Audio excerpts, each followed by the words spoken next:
What do you see in terms of game trends that are picking up right now? I would say since December until now, where there's a up vector into the number of users and frequency of usage versus like a year or two ago. Well, it's difficult because we've got a world where we're being told certain things are happening. Like we're going to see streaming everywhere because we've got an always-on internet, and then we're going to use controllers we're going to carry with us as we then play against our tablets. So we're told a lot of things that are supposed to be true, but in practice, actually what we see people doing is playing games that they love until someone distracts them with something new. So we still see people trying to find games that they can get absorbed in. And the biggest trouble for me continues to be retaining people on your game. And quite often when I'm helping a game company, I'll be looking at their model, and it's just that they simply don't know how to retain users. But what about the trends themselves, like the type of games or the genre, right? I mean, obviously we've seen hyper-casual. That's been a really interesting kind of piece. But I'm wondering, I'm increasingly looking at games that are trying to do, because there's a challenge. You can go hyper-casual, so we're going to be this really ad-frenzied experience, but it's okay because it's a short-lived moment. And some people are trying to make that more extensible. But essentially, what makes that seem to extend is purely playing with somebody else.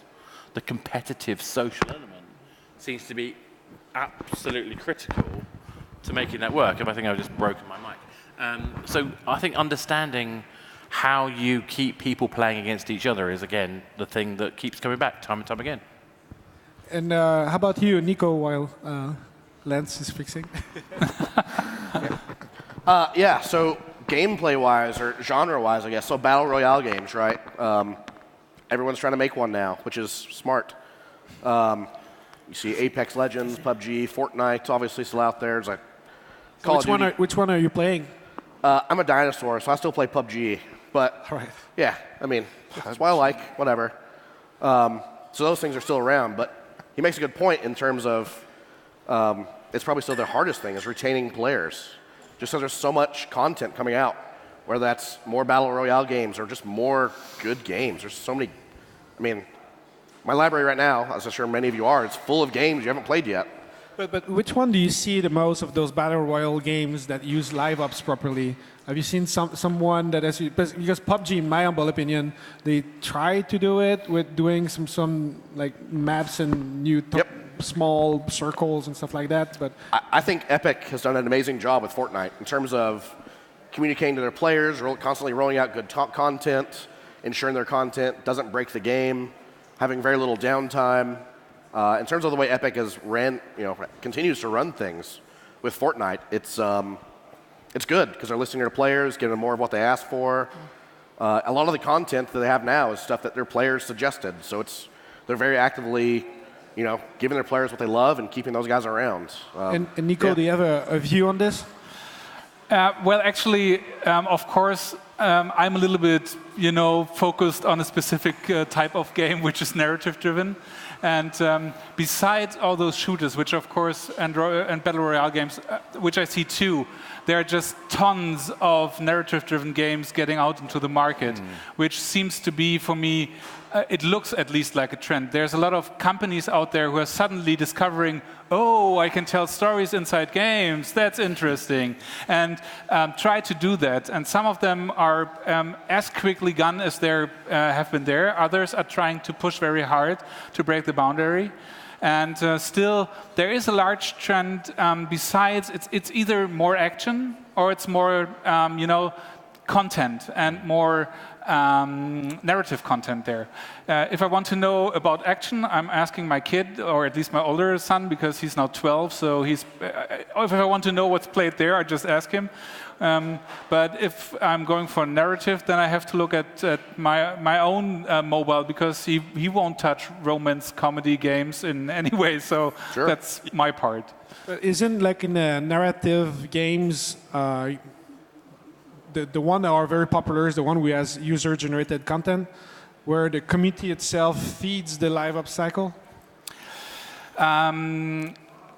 I mean, this is really something that's happening now. There is a complete change there because basically these games need, as I've told or said in my own talk a few minutes ago, there is a complete change in how live ops works if you're into narrative games, because suddenly you're not looking that much at mechanics, or you're not looking at how can I make this explosion more colorful, which still is part of a narrative-driven game, because basically if you take a premium option in a narrative-driven game, you want it to be colorful. But still, it's different, because live ops in narrative means taking a look at content and really taking a look at what have I written. Is that still, does it apply to my audience, or do I have to change that? So if you understand the value the players have is in the time spent consuming the content of the narrative gameplay. Yeah.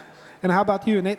You ever watch kids playing soccer or football, where they all kind of like group around one ball, and like the ball goes over there. No one's playing down the field. No one's by the goal. That's sometimes what the trend chasing, I feel like, is a lot like in our industry, except I think we probably have a little less hand-eye coordination than the kids. But, well, myself, definitely.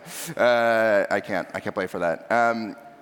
I think a few points that were made are definitely all true, right? So I think hyper-casual, for sure, is huge. The interesting thing talking to hyper-casual developers, especially this year, is that a lot of them start talking about, like, well, it'd be great if we could add in just like a little more metagame and some more retention features. And at that point, you've just made a casual game, right? Which is fine. And it breaks it. Right. Yeah. Which just seems where things are going. Of course, we're super bullish on idle games, so we're probably going to continue to push that line. But the other thing that is interesting, actually, that you brought up was narrative. I don't know if anyone read like this fantastic article that like the Ludicious folks published about Matchington Mansion, which came out of nowhere. Just based on the like whole Playrix concept of a match 3 with like some sort of narrative element, some sort of story where you're kind of building your house. I think given how successful Matchington Mansion was at just not only aping the Playrix game Gardenscapes, but exceeding it, in the next year, I'd venture to guess that we're going to see another 10 of those. So the next subject is because we have many subjects to cover. We could go and dive a long time into this one, but it's always great to see different perspectives. So the next subject is about going global. So in my opinion, if I look the way you were going global 5 years ago versus how you do it today, especially with China with new rules and whatnot. Oh, look at that. That's beautiful. Thank you. That's beautiful. Transition slides. This is fancy. So the videos are not there, but it doesn't matter. So anyway, if we look at like King, for example, they took some game mechanics from Chinese games, and then now they're going to release an RPG game, right? And now they're trying it in a few markets, and so it's interesting to see this new trend of picking up stuff from the east and bringing it west. So I'll start with you this time, Nate, and go back this way. Yeah. If we're going to see more stuff going east to west? No, I'm saying about going global. What do you see about the trends globally, and what's coming up from some sectors that works more than others? Sure. I think that every 3 months we'll get conflicting news from China about the approval process, opening or closing, and that's going to last for like another year probably. I think what is interesting from our perspective that we found is that we're really good at focusing on just a few countries, even though we have a game it's super easy to release globally. But like for the life of us, our games I don't think are doing like amazingly in say Southeast Asia or in East Asia. We're pretty much focused on kind of like 2 or 3 countries at any given time. So I think it might be easy to go global, but ultimately, if you're making what you know, which is for us like games about productivity and business simulations, we found it was actually pretty specific markets where that does really, really well, which is, in our case, the US and Germany.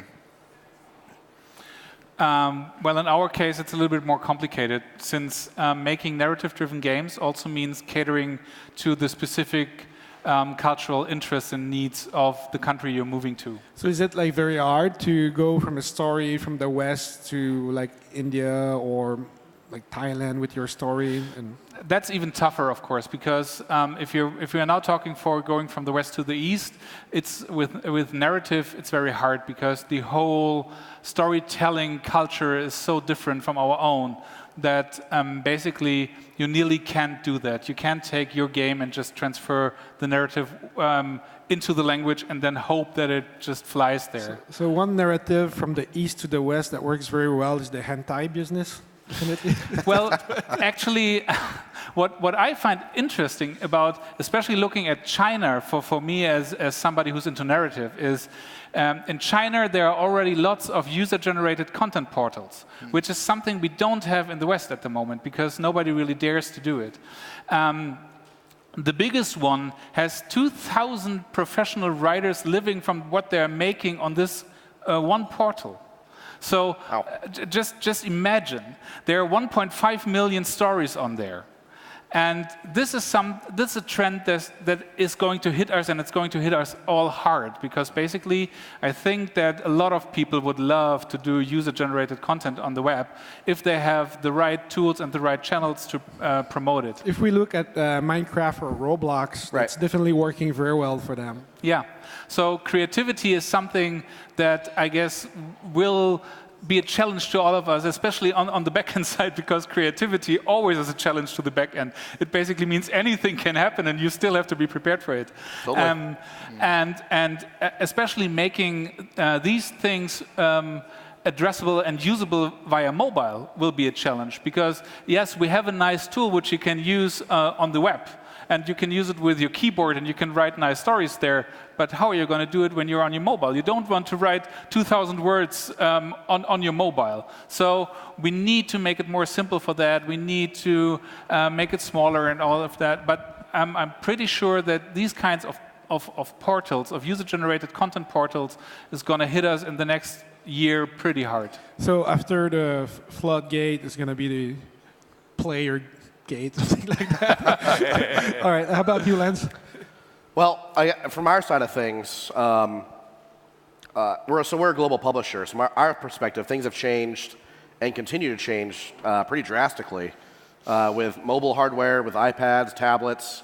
All the hardware itself is getting better. So you can have better and better games, on your phone or on your tablet, on the go. Or you get stuff like the Switch, right? The Nintendo Switch it's amazing for what it is, right? It's a console you can literally take anywhere. So all that hardware itself has changed and continues to improve. That way you can have better games and more things. But then you look at digital publishing as well. You can digitally publish your game globally at this point, hit most regions with a few exceptions. On top of that, there's localization, right? So, 4 years ago, we would only do eFigs. These days, we localize our game into 15 languages. So it's the gaming audience as a whole continues to grow. Some of that's due to hardware, some of that's due to just kind of the changing face of our industry and where gaming is in certain countries now as to where it used to be. So we do Arabic, for example, now in lots of our games, and that's still relatively new to us, and it's new to those regions where it's not, I don't want to say not culturally accepted, it's not there yet as opposed to what it is here in the United States or here in Europe or other places. But as a culture, the gaming culture continues to spread and evolve. So, Oscar, into the indie sector that you're seeing everywhere, all these indie games, do you see something that is growing up globally? Yep, totally. So you can look at the indie sector, game development as a whole, largely something he said, gaming development's getting a lot easier. So now that people can make their own games and share their games, whether that's somebody with Unity or Unreal or what have you, or even other engines, right? So making a game it's largely easier than it's ever has been, and that can be anywhere from some guy in Nepal to some guy in Ireland to anywhere, some lady somewhere. It could be anyone making a game these days, and that is a big factor. You look at the share of information, like conferences, right? There used to be really only like 5 or 6 or 7 conferences. Now there's one every weekend, it seems like, all around the world. So the spread of information it's still growing. After the last 6 years, I think I've averaged 42 conferences a year. Yeah, it's insane. But I mean, a couple of things that you guys were saying. So I mean, narrative. When someone says to me about user-generated content, I still get cold shivers from moderating that. Working on PlayStation Home was relatively straightforward, but the amount of work we had to do to fix. Well, have you heard of the phrase TTP? Anyone heard of the phrase TTP? Yeah. It's time to penis. Yeah. Because it's how quick it but is. moderation tools needs to be there, like review Absolutely. system, starring, needs 20 reviews before it goes public. Precisely. Yep. There's a bunch of mechanics into live ops to make sure that you put stage gates. Yeah, right? but Yeah. I mean, this is where I think we actually have seen some real progress. I mean, But now you're legally you're obligated to do you're that. obligated, absolutely. So that's something for all of you to remember is that if you do UGC, there's rules, otherwise the police is going to get you. Oh, exactly, and it's really challenging to get that right. Yeah. So what do you see in terms of teams in live ops? What are the key role that needs to be part of a team? If you don't have those roles fulfilled, you're going to have problems. Well, I look at live ops in kind of maybe a slightly odd way, because I want somebody who's going to understand how events going to work. I'm going to want to separate that from the community management, because I think that's a different role that has to be outward facing as well as inward facing. I want to make sure that we've got a pipeline of content and feature releases which are scheduled with tent poles that can be used for creating messaging. And I want to make sure that we've got problem management integrated into all of those pieces. So, there's like 5 or 6 different kind of functions there. Now, some of them can be covered by the same person potentially, but it's the functions that matter, and understanding that you can't burn those people out, because it's not like the kind of classic AAA craziness of forcing people to work 40, 50 hours a day. It's a service, right? So you have to be happy. It's a service. So you have to make sure you understand who those people are and make sure they can deliver. But it's about putting the audience first and giving what I call predictable uncertainty. These are the things that are going to happen. I may not know exactly all the details, but I know they're going to happen. Yeah, to add to that, I would say the 2 biggest ones for me would be management, making someone steering the ship, getting all those guys to work together toward a common goal, but also analytics and data. These days we collect data on who clicks here, who clicks on the green button, who does the left door, who does whatever. We collect data on everything that players do, and it's someone to look at the data, understand the data, and give that back to the teams. Everything you said was accurate, but those are 2 I would add to that. It's got to be data. So obviously it's not waterfall at all. It's a loop cycle that feeds itself, like from head to tail. Nico? I don't have much to add there, actually, because I guess this basically covers it. Of course, we do have writers and game designers who are part of these teams, because every decision for us is, it's not like only did they go to the green door or the blue door. For us, it's like, okay, they picked that premium decision, but there were not that many people. Why? Right, and, the why behind it. And in that moment, the writers come in, and it's like the discussion of, okay, so what did we write? Was it too negative? Was it not clear enough? Was it? And we have at least one meeting every week of 1 hour where we discuss just one book, and the next week we tackle the next book. So it's a very slow pace compared to what you guys at Kolibri are doing, as far as I understand. Yeah, this is an interesting question, because I think for us, it's basically the whole team. So we started out early on with just a team of 4 people making games, and because we were beginners, we were putting out an update every week because we didn't know how to do it any other way, right? And over time, it actually became an essential part of our process, because if you're forcing yourself to make an update every week, then you have to make changes that are going to have an impact every week. You can't just get halfway done and be like, okay, we'll do this next week or in 3 weeks, and then the dates start to slip. So we got in this rhythm where we're pushing out these updates. So once we started doing live ops, and if you're unfamiliar with our game, it's an idle. The first one is an idle mining simulator, right? So you have coal mines, gold mines, silver, topaz, whatever. And then we do our events, which are mining special things. Like for Oktoberfest, you're mining pretzels because it's a kid's game and there's no beer. For other holidays, just fill in the blanks. So if we're already in the process where we have this asset pipeline to make all of these different materials, to do updates, to make sure the bugs are fixed, once we started doing live ops, it was a pretty like natural evolution into, okay, we'll have one artist out of that team who is now making the assets for this event, and 2 or 3 engineers ensuring that it works, and then within the team, the idle miner team, we'll sign like a QA person to just make sure that nothing's broken. Which we write perfect code, so it's never a problem. But it's just kind of like generally our process. Just wondering, so how many support agents do you have on Idle Miner Tycoon, for example? We share our community managers across the company. So we have 2 games. So we have a lead community manager, 2 folks who are working directly under her, and then we have kind of like a network of working students, maybe 5 or 6, that are working within that team. So it's like 12 8, people. Yeah, something like this. For support and community for one game. Split between the 2 games. Yeah. All right. So next subject is KPIs. So during my talk, I was talking about that one KPI that is ignored the most is frequency of play. We talk a lot about retention and D1, D4, blah, blah. But in the end, it's all about how many times the players comes back in a day for a long period of time. That really influence the revenue in the game. But I'm curious, so what do you think is your number 1 KPI? I always say repeat purchase. I know it sounds sort of pretty trivial, but Peak purchase? Repeat purchase. Repeat purchases. Because if I know the percentage of repeat purchases, I know they're coming back regularly because they must be liking the game.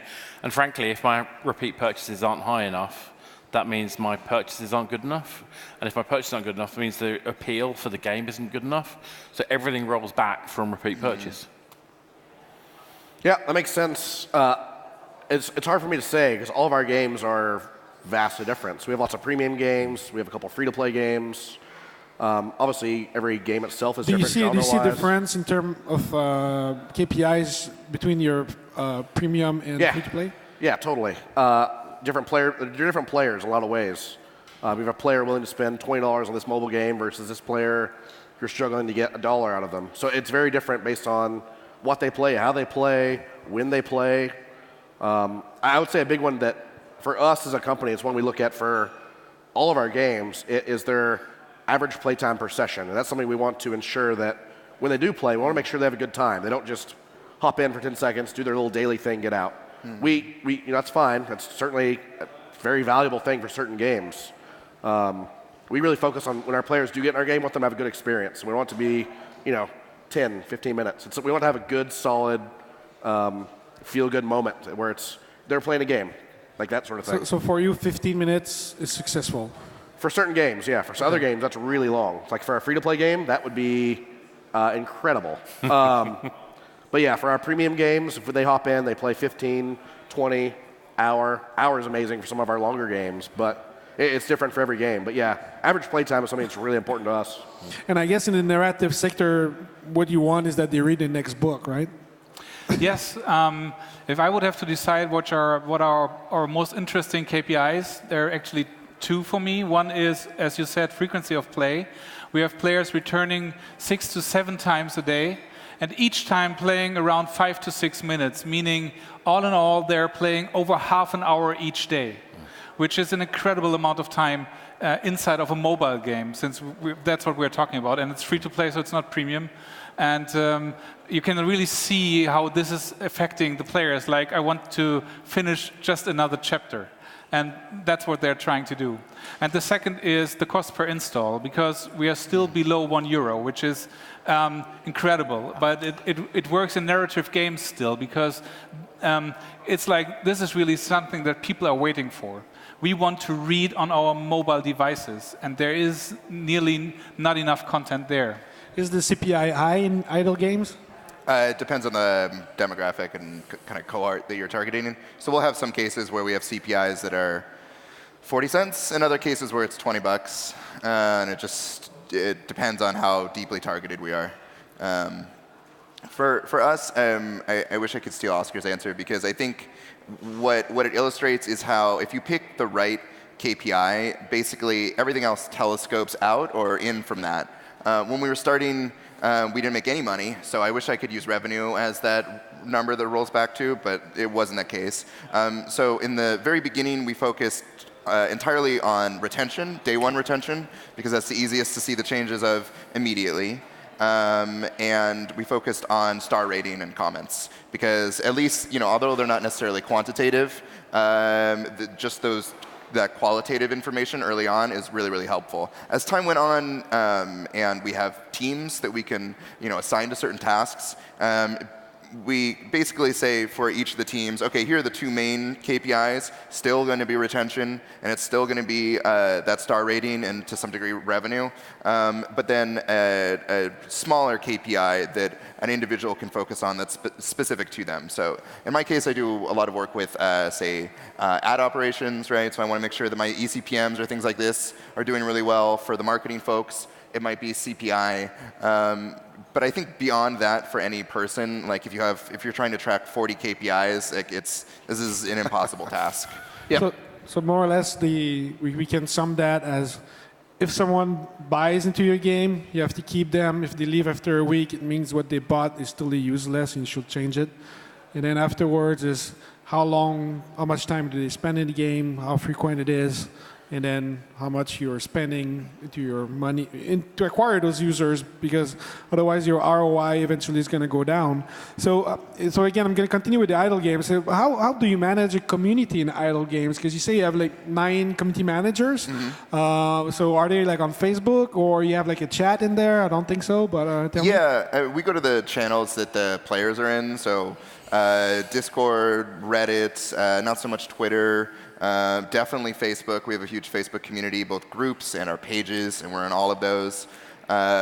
We receive a ton of email feedback, so we're constantly looking at that. Instagram.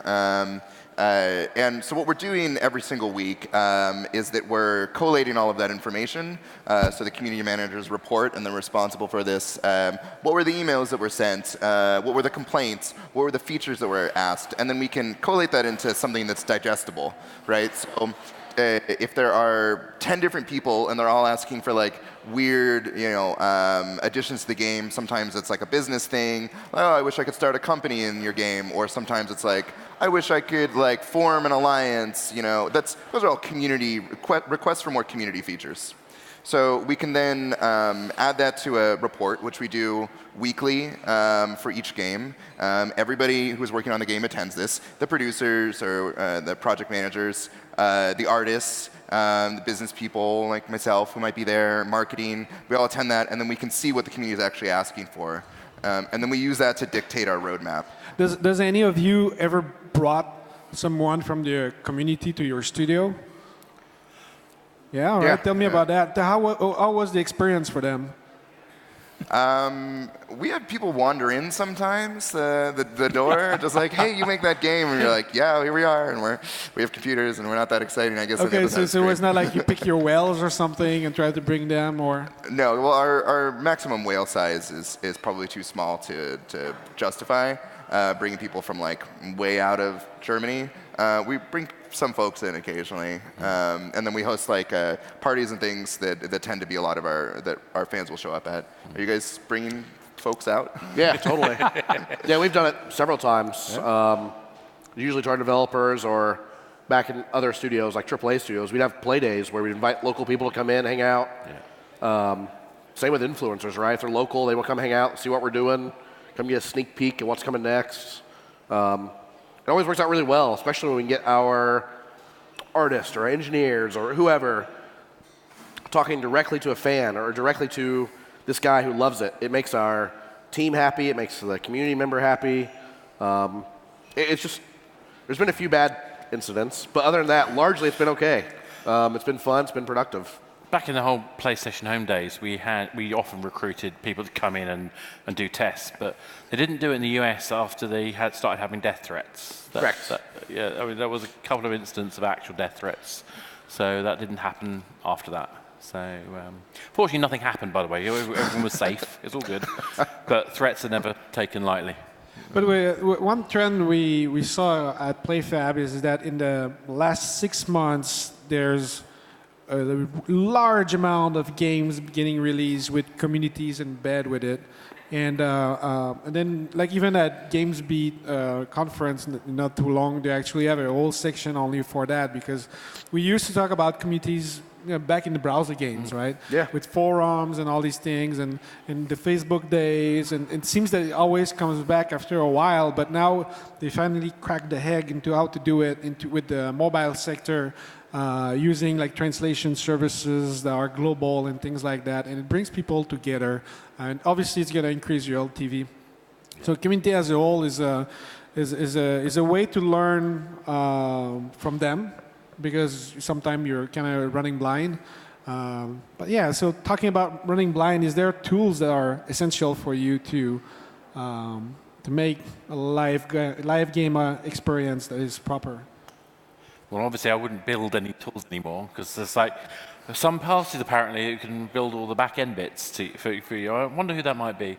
But I mean, there are still some specific things that you need to sort of make. I mean, in my case, we're very interested in trying to work out how we can optimize across multiple clients, because we're not running games ourselves, we're helping other people. That's still to be worked out, but I think there's still opportunity to do bespoke things, particular to your experience, that you can deliver, that then build value. But I think unless you tie it into a Playfab or similar, the back end, you're kind of crazy, right? Thank you. Yeah.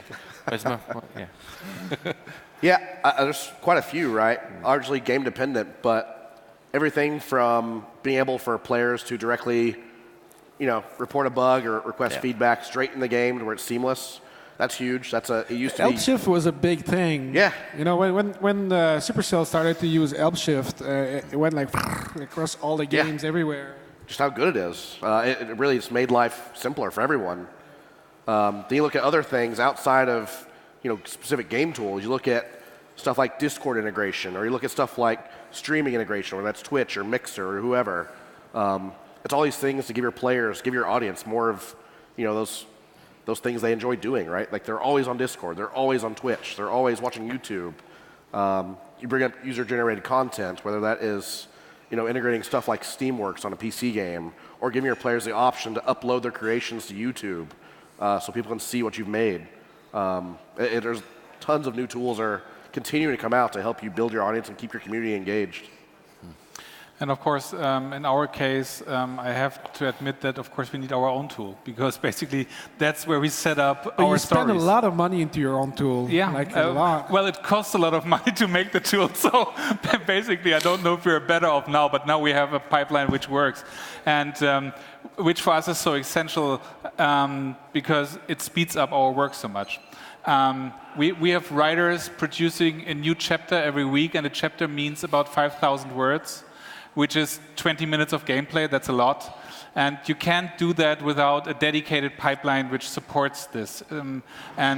Therefore, this is one of the focus we have, constantly improving that tool set. A good example is South Park, right? Yeah. We all know South Park. Like their first 10 episodes each episode was 2.5 months. And now they can go from zero, like they don't know what they're going to do, to release on TV in 7 days. So that's quite amazing. Was one of our inspirations. So that's proper live ops. Like they can make episode about the news. What's going on right now? It was incredible when we read that, and it was one of the things that really drove us onward to produce a pipeline that made that possible for games. Yeah, I mean, I think we definitely experienced too a challenge in balancing between what we want to build ourselves and what just works out of the box. I think for some things, balancing our the various event mines that we're doing, like, we build tools for that. For things like, especially our marketing, trying to optimize various campaigns across various channels where it doesn't really work and there's nothing in there like could replace that out of the box. We have to build all that stuff on our own. But there are certain features where it's just relatively easy. So we're using we are using Playfab for all of our live ops. I'll do the plug. I didn't told them to say that. But is that the point where I have to give them the 50? I'm going to change the subject. But it's actually been super helpful for that. and we use things like Get Social for all of our like social recommendations and things like this, which is super helpful. I think there's always going to be that impetus to just build it yourself. But at a certain point, what makes the decision for us is like, where are we going to find more value in like the next like 3 or 4 months? And usually it's just piling more content into the game, and less so in like trying to replicate something that somebody else is probably already building or has built a version of that can scale. It's not going to be perfect, but it's just a bit easier to do. So now we're changing subject. We're going to talk about game launch. So I'm going to go quickly through that, but I want you to give me 2 bullet points of what is required for a proper game launch, right? Bloody Try to make it mindedness very and small, no and that's fear. the point. Nerves of iron. Yeah. What, sorry, what? Sorry? I didn't hear what you said. Nerves of iron. Nerves of iron. Okay, yeah. Alcohol. Yeah. Yeah. Beer. Essential. Basically, I would guess what's really essential is don't expect it to work right from the start. Be prepared for there is work that needs to be done immediately, and there will be things that don't work in the beginning. And the second thing that you need is a team which really is into what you're doing. Because you need a team that is like, they must be waiting for the first numbers to come in, and they must be looking at these numbers, and it must either be like, yeah, we did it, or it must be like, shit, where did we go wrong? And if you have a team like that, then everything is possible. And Oscar, you saw thousands of games getting launched. So the thing is that... So you should have like a good point for that. Well, right? for me, I mean, this nervous steel is the thing. It's like, don't stop when you see the numbers, because it doesn't matter if you don't know what good is yet. You don't know what bad is yet. I mean, okay, you might kind of know what bad is. I've had a few of those. But it's you don't know what it is until you dig into it, and just make sure you have time to really understand what's going on. I mean, one of the most recent things I was playing with was a football shooter game based on a particular celebrity footballer, and the onboarding was rubbish, and it didn't get picked up in soft launch, and I was brought in very late and had to fix it. But the guys didn't just give up; they because worked on it. reviews are literally your marketing. For a game launch. So we saw Apex Legend releasing with absolutely no marketing, no nothing. The game was good from day 0. Yep. And then they had influencers and everything. They did it differently. Yep. I mean, we cannot argue with that. So will we expect more of these? I would say no. No, exactly. What they did was very bold. Because it's a big game, took them lots of time, lots of money. And they very literally launched with no marketing. That's dangerous, especially in this day and age. I mean, they pulled it off because of their history with Titanfall. They're still, obviously they're EA. But for many studios, they launch a game with no marketing. No one will ever see it. Because apparently Ninja got paid $1 million to play for a month. Yeah, right? Which is insane. But yeah, it's crazy. So it's just a different marketing game. And what I want to make sure that everyone here understands is that reviews is so important. So it's almost like click farm essential, right? Well, I think the point for me is it's not the review itself. It's the process you go through to make sure that you fix things before you get to the point where it hits peak audience. And unless you're really building up a plan to ensure that you get the right exposure at the right point, so you don't lose that first hit value add, that halo effect. I mean, because that's the biggest thing, is that you see people launching and they're going to get scared. A lot of the model plans we put together nowadays has a period after soft launch, prior, we call it global launch, prior to full launch. So full launch is when we put actual marketing money in scale. And a good example, again, is Battlefield 5, right? So it got released, and it didn't went up so much, but then they released Firestorm, and then all of a sudden they start to rack the millions per day.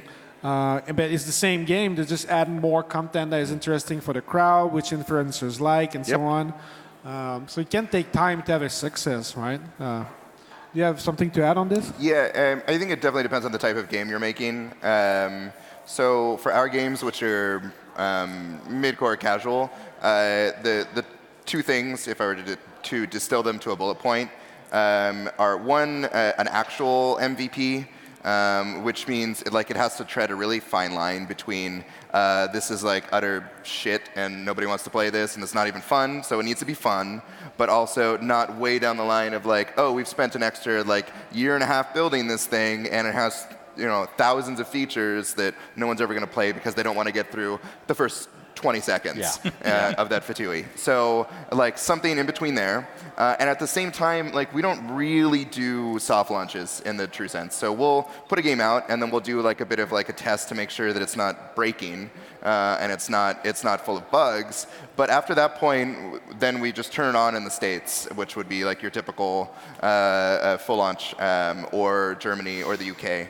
We just let it run there, and it's tiny, and usually the long-term retention's not there. But at that point, we can begin to build out the extra parts. I mean, there's what, hundreds and hundreds of millions of players. There's plenty of people if you want to run through 50,000 in the first month or 2 months, just to make sure that it works and it's improving.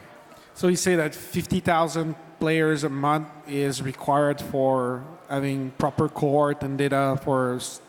Well, I don't know. I just made up that number, but something where it's basically what I wanted to indicate towards was spend some money on. I mean, if the initial KPIs look good, spend some money to get new players in, because we went through this process in the beginning where we're like, oh, we shouldn't spend too much money because our thinking was we're going to run out of people to play our games, so we shouldn't advertise too much, because eventually we'll just be hitting the same people and then our CPIs will go through the roof. But that hasn't yet happened, and I don't think that will really happen in the next 6 years. There's just so many people, and there's just so many different ways to optimize the game, and there's so many other markets that we could start to get better at advertising towards. So really our launch is just, it's I don't know how to distill it to a single word or bullet point, but it's just accept that the world's really big and hit the switch. Because it's an okay game. So the last, not the least, is where is everything going? So we saw Call of Duty. That used to be always a console PC games that's going to get released on mobile very soon. And we have other AAA big titles coming on mobile as well. And we always saw mobile as something that, it's small little games and not so much content and whatnot. And now it's huge-fledged, real-world MMOs, 100 people at the same time, battle royale. So we can say we can claim now that mobile, is de facto platform. And but then still, where is it gonna go? India now is they're gonna reach 1 billion players connected in 4 months. So huge new crowd again, so more players coming in. And in my opinion, we're reaching some sort of a plateau where you can run pretty much anything on a mobile phone. You can reach pretty much anyone in the world except China without some twerks. And so where is it going? Well, if you told me in 2003, when we were setting up a 3G games platform, that this is Java era, if anyone remembers that far back, that we would be 140 billion industry as games, of which around half was mobile, that mobile would be the dominant platform, you'd laugh. We would have laughed out loud. And yet, that's where we are. And I think we only still, I still think with 5G around the door, whether 5G actually means anything or not, but my temptation is that it does. I think maybe the biggest sign for me was actually the Pokemon Go explosion. Yeah. Because it's not about Pokemon Go as an explosion itself, it's just the scale of it. I think that there is an audience of potential mobile games players that is 10x what we're currently seeing, because we have basically taught them not to care as an industry. The way that you access games, the way that you connect with games, I think is so friction. So serious games, right? Not just serious games, but just the way that we treat audiences is all through this very narrow window of the App Store. And I think that when brands come on board, they show just a spark, just a window at the potential of how big audiences really are. And I don't think we're serving them yet. I don't know what that looks like, by the way. I don't think it's the traditional app store. I think it's something new. I don't think we've seen what it is yet. But I think we will find a point where there is a tipping point where actually accessing content on your phone is so natural that everybody does it. And we haven't seen that quite yet. Yeah, I think we're either there now or really, really close. It's the point now where you can go back a decade. You can even go back 5 years, and gaming wasn't necessarily mainstream per se. Right now, we're at a point where gaming's fun and gaming's cool. Obviously, influencers and Twitch and all that stuff's blown up. But look at the hardware, right? Everyone has a cell phone. Everyone. I didn't get a cell phone until I was 17 or 18. But now I see like nieces and nephews who are like 3 playing on a phone. It's like and also they grow up surprising, with it. I had a Note S6. Yeah. And it was a very good phone. I could play anything, but I just upgraded to a Pixel 3 XL. And oh my God, like I didn't know. I thought I had a really good phone, but the new phones today are crazy good. Like it's insane. Good visuals, good hardware, good processor. I mean, they're powerful. I mean, in some ways, your phone now is better than what like went to the moon. So it's crazy to think about that. Many times over. Yeah, which is insane. I think the hardware helps us. I think the accessibility of who's gaming and who's not obviously has changed dramatically. And I think, like you pointed out earlier, there's lots of serious or more just, I don't want to say better games, but just serious games. More companies are paying attention to it. So, yeah. I've started to play in my car with families and friends the trivia with the AI and everything. Yep. That's pretty cool, actually. If you have a car, you should try it with other people. Start a crack trivia game, just answer questions, pretty fun. How about you, Nico? Where do you see that going? We talk about user-generated content already, and I think that's a big nugget that needs to be taken. What I find exciting is if you look a few years back, there was this, it's about 10 years, there was this explosion of indie games on the PC. And suddenly it was like, we don't need top-notch graphics anymore. And it was like everyone was surprised. And basically you didn't have to be, because what happens was just that people said, I don't care that much about graphics alone. I would like to see good game mechanics. And therefore, yes, our phone gets more powerful. And yes, it's incredible what we can do. At the moment, I'm in the early access for Blades. I don't know if anybody of you have played it from Bethesda, and it looks incredible. It's a complete role-playing game on your mobile. And so what? Still, people are playing games which have nearly no graphics and which don't care about actually if the visuals are top-notch or just not. It's more a matter of, do the game mechanics work? Flappy Birds was a huge success. It was not really that appealing visually. And I think that's one of the things that fascinate me about games, because you don't know what the next big trend is going to be. You just can try, to get a feeling for what's happening there and where are the people going, and then you can try to get your little share of the cake by guessing what that might be. But it's always surprising. I mean, idle games, that's a trend I've never seen coming. I mean, a game which you play by not playing, but it's great. It's just fun. It's good fun. So basically, gamers and games always surprise me anew. And I'm looking forward to what's happening there. And yes, we have the most powerful computing devices in our pockets imaginable. And we use them, as they say, on the internet to watch cat videos. Yep. So I think two trends, or like where we're headed, or where we're marching, that I see are probably going to be a little less apparent to the consumer. So yeah, like you'll be able to have a console experience on your device, and maybe it'll be streaming, and that'll be really cool. But I think two things stick out. One, I think the Flappy Bird experience is probably it's sort of like dangerously misleading, because Yeah, Flappy Bird was really big, and I think it sort of like was Still heralding. talk about it 5 years later. We still talk about it, right? It was a big. I mean, I knew it was big when like cab driver was asking me about it, right? Like, hey, have you heard of this Flappy Bird thing? And I was like, yeah, I have, of course. But it sort of like was heralding like the hyper casual era.